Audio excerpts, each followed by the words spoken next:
Boys and girls, ladies and gentlemen, children of all ages. We know the Walt Disney Company is desperate right now because they've lost billions of dollars over the last few years on streaming services, on Hollywood absolute flops, as well as the box office. And it's one of them situations where we also have heard the fact that their customer base at a lot of their theme parks is slowly getting smaller and smaller. And boys and girls, in the latest attempt to make up for those losses, they have done probably the stupidest thing absolutely out there possible. They've decided to increase prices, limiting the amount of people that can go, even worse than what they already do. Apparently, they believe their hardcore fans will stick with them no matter what.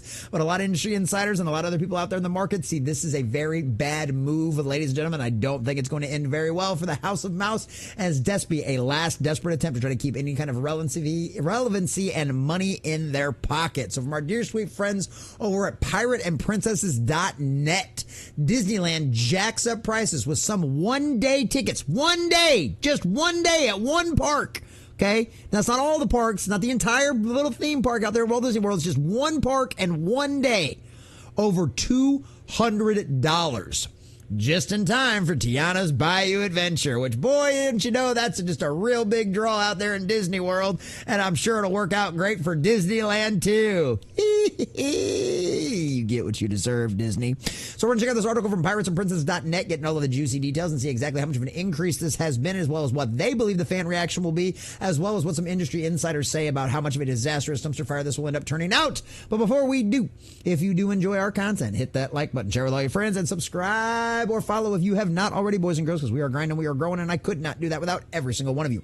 Also, leave us a comment in the section down below. Let us know what you think about all of this kind of stuff, and do you believe this is going to end up blowing up in Disney's face, or do you think a lot of those hardcore fans will stick with them no matter how much they end up deciding to charge, because they are pixie dusters through and through. All right, from piratesandprincesses.net, Disneyland jacks up prices. From Cambria Pratt, Disney has just jacked up pricing at their Disneyland Resort. Magic Key Passes have increased as much as 20%, and the highest price one-day park tickets are now over $200 at $206, an increase of $8, which doesn't sound like a lot, but when you think about all of the different stuff going over, I mean, it's already just one more price on top of a little bit of extra at a time right now where most people are seriously struggling, because guess what? The economy's crap right now. According to the Orange County Register, ticket prices increased for Disneyland and Disney California's Adventure on an average of 6% on Wednesday. Doesn't sound like too much. October 9th, with the cheapest Magic Key Pass annual climbing by 20%. That's a little bit bigger now, isn't it? Disney left the cheapest ticket prices at $109, probably so they can argue that they didn't change it that much. It's just a little bit of a percentage, not too much there, just a little bit of a percentage overall. Single-day one-park tickets have increased by 6.5%. Tier 0, $109. Tier 1, $126. $142. $164. $180. Tier 5, $196. And Tier 6 at a whopping $206. I mean, just imagine, for a family of 4, you're talking well over $800 just to walk into the door for the park for one day at the best experience level. And if you're only going to be able to do one park that day, wouldn't you want the top of the line experience? That is insane. This is another situation where Disney is flat out rejecting the average blue collar individual out there. They're ignoring the fans at the box office. They're ignoring the fans, the casual fans for Disney overall. They are trying to make it to where they have this elitist attitude out there where only the top 1% will end up being able to get into experience Disney. And guess what? We know that does not work. The average person, the average consumer is what keeps these companies afloat. And when you put it out of their reach, guess what, stupid? You're going to shrink your client bases, and they are not going to make up for it. For those wanting multi-bay tickets, those prices also increased. 2-day, one-park tickets rose to $330, while 3-day park tickets now cost $415 for a single park access. Magic Key prices have increased across the board. The lowest increase was 6% and goes to a 20% price hike. Inspire Pass, $1,749. Believe, $1,374. Enchant, $974. The Imagine, which is SoCal only, $599. You might as well just call it $600, but I guess according to marketing research, that $599 makes people think it's cheaper than $600. Why is Disney raising prices in Disneyland? There are several reasons. They need to offset lower park demand. Disney already announced that the attendance was going to drop in the next few quarters. So like with the Walt Disney World, they're trying to squeeze more money out of the guests they have left. Now, Hurricane Milton could cost them up to $200 million, obviously out there in Walt Disney World. And shout out to all our friends. Thoughts and prayers with all of them. We definitely prayed a couple of times on the live streams for all of those folks out there.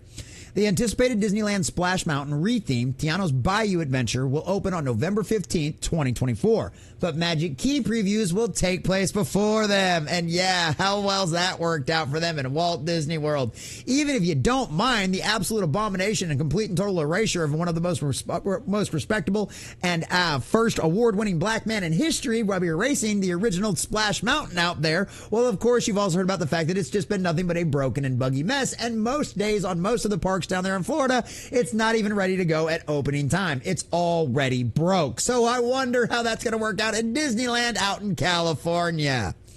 Disneyland's 70th anniversary is next year. These price hikes hit ahead of 2025. However, I will not be surprised if they go up again before or during that event. Once again, locking even more people out of being able to go to this stuff. Disney is trying to squeeze every penny out of its paying guests. Frankly, this is likely to have the opposite effect on their goals. People are already getting tired of Disney. Their once glowing reputation is tarnishing fast. Investors are already raising concerns. They said they announced $60 billion in improvements is nice, but the investors are starting to worry about the damage out of control pricing could do. Morningstar Analysis Matthew Dolgan said during an interview, "My one area of concern is whether it's a long-term issue, as prices have gotten a little bit out of control. A little bit? Versus a shorter-term, economically tied-up type of issue. I don't know how much of this is a natural cyclical thing versus whether they have pushed the envelope a little bit too much on pricing. But that's the biggest thing that concerns me, rather than their investments in their business." And this is one of the things I like. So I get this little daily email from Robinhood every day, just kind of going through some highlights of what's going on in the market throughout the day, right? I'm no market analyst. I'm no financial advisor or anything like that. But one of the things that I saw was when we were going over the food prices, right? A lot of these lower brand tiers and stuff like that tried raising their food prices while the economy was contracting, right? That backfired on them and their sales absolutely dumped. So they ended up having to lower their prices on a bunch of their name brand products because they simply weren't selling, because guess what? People didn't have the money to buy them. Obviously it's a much larger scale with food, but at the exact same time, the economics end up working out the same way. By increasing your prices, you're going to limit your customer base and limit the amount of people that come in, and in turn will end up spending more money inside of your parks on food and beverages, on merchandise, all of that kind of stuff. If you lower the entry price, those people will spend more money inside the park on all of your overpriced and outrageous, overly charged for food. And at the end of the day, that's what really ends up making your money. Clearly, Disney has not seen that and are trying to make a short-term gain because of the massive amount of losses they have had from their streaming services as well as their movie-going box offices. Guests are already outraged over pricing for the Cake Bake Shop at Walt Disney World, and it isn't even open yet.